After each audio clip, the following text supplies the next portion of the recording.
Hedhja pa kritere fishek zjarreve është kthyer kohët e fundit në një shqetësim serioz për qytetarët në shumë qytete të vendit.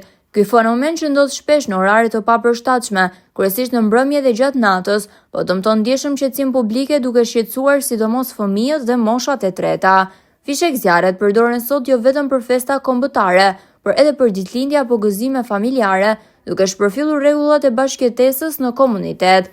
Në shumicën e vendeve të Bashkimit Evropian, përdorimi i tyre është i rregulluar rreptësisht dhe i rezervuar vetëm për raste të veçanta, me leje dhe nën mbikëqyrje, ndërsa në Shqipëri ato gjenden lirisht në treg dhe përdoren pa asnjë kontroll. Edhe më shqetësues është fakti që autoritetet përgjegjëse apo strukturat e kontrollit ekonomik nuk ndërhyjnë për të kontrolluar tregtimin e këtyre produkteve të rrezikshme. Në shumë raste janë fëmijët ata që i përdorin, duke vënë në rrezik veten dhe të tjerët përreth. Një tjetër fenomen shqetësues është edhe mënyra se si zhvillohen dasmat, veçanërisht gjatë sezonit turistik.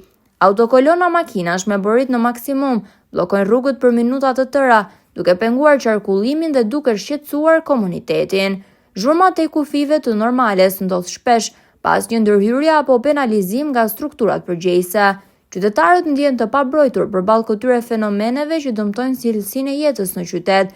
A do të merren masa konkrete apo do të mbetemi peng i fishek zjarreve dhe zhurmës që shpërfill ligjin dhe qetësinë publike?